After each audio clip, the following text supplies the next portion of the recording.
कविता कृष्णमूर्ति एक भारतीय गायक के साथ एक बेहतरीन संगीतकार भी हैं। कविता कृष्णमूर्ति अपने करियर में अब तक 16 भाषा में लगभग 18,000 से भी ज़्यादा गाने गा चुकी हैं।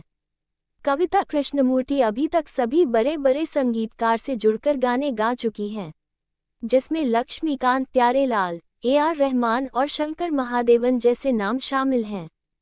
संगीत के सुरों की मल्लिका कहलाने वाली कविता कृष्णमूर्ति एक ऐसे भारतीय प्रसिद्ध पार्श्व गायिका हैं। ये अपनी गायकी से सिनेमा में 3 दशकों तक राज किया है और संगीत के क्षेत्र में अपनी गायकी का लोहा मनवाया है।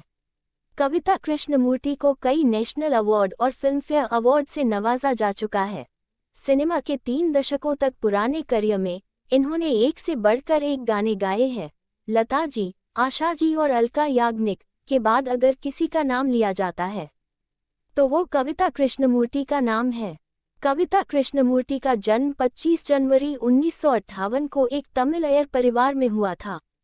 उनके पिता का नाम TS कृष्णमूर्ति था, जो कि एजुकेशन मिनिस्ट्री में सरकारी पद पर काम करते थे। कविता कृष्णमूर्ति का बचपन का नाम शारदा था। उन्होंने 11 नवंबर 1999 को डॉक्टर एल सुब्रमण्यम के साथ शादी की। उनके कोई भी बच्चे नहीं हैं, लेकिन डॉक्टर एल सुब्रमण्यम के पहली शादी से 4 बच्चे हैं। वो भी संगीत की ही इस दुनिया से जुड़े हुए हैं।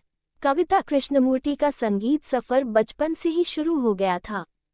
कविता कृष्णमूर्ति की आंटी ने उन्हें सबसे पहले संगीत की शिक्षा दी, जिसके बाद प्रोतिमा भट्टाचार्य ने उन्हें सुरुमा बासु से मिलवाया, जिन्होंने आगे उन्हें रबींद्र संगीत की शिक्षा दी। मात्र 8 साल की उम्र में उन्होंने संगीत में अपना पहला गोल्ड मेडल जीता, जिसके बाद वह नई दिल्ली के कई सरकारी प्रतिस्पर्धाओं में भाग लेती रही। बचपन में ही दिल्ली छोड़कर बॉम्बे आए कविता कृष्णमूर्ति ने सेंट जेवियर कॉलेज से अपनी प्रारंभिक शिक्षा प्राप्त की, जिसके बाद उन्होंने इसी कॉलेज से अपनी BA ऑनर्स अर्थशास्त्र में डिग्री हासिल की। 14 साल की उम्र में कविता बॉम्बे में अपनी किस्मत को आजमाने के लिए आ गई। कविता कृष्णमूर्ति जब कॉलेज में थी तब उन्हें पहली बार साल 1971 में बंगाली फिल्म श्रीमान पृथ्वीराज के लिए लता मंगेशकर के साथ गाना गाने का अवसर मिला, जिसके बाद वो लगातार कॉलेज दिनों में अपने संगीत में मशगूल रही। इसी दौरान उन पर म्यूजिक डायरेक्टर हेमंत कुमार की नज़र पड़ी।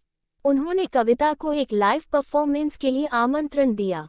इस लाइव परफॉर्मेंस के बाद कविता की जिंदगी पूरी तरह से बदल गई, क्योंकि इस आयोजन में वो पहली बार मन्ना डे से मिली। मन्ना डे के साथ कविता ने एक ऐड के लिए जिंगल गाया। 1976 के अंत में लक्ष्मीकांत प्यारेलाल के जरिए उन्होंने बॉलीवुड डेब्यू किया। लक्ष्मीकांत प्यारेलाल को मिलने के बाद कविता का बॉलीवुड संघर्ष समाप्त हो गया, जिसके बाद उन्होंने कभी भी पीछे मुड़कर नहीं देखा। कविता कृष्णमूर्ति ने बंगाली, हिंदी के अलावा कन्नड़ भाषा में भी गाने गाए हैं। इस तरह के हजारों गाने गाए आज भी कविता कृष्णमूर्ति की संगीत का जादू करोड़ों दिलों पे राज करती है। जानकारी अच्छी लगी हो तो चैनल को सब्सक्राइब के दीजिएगा। चलिए फिर मिलते हैं नेक्स्ट वीडियो में, तब तक के लिए बाय।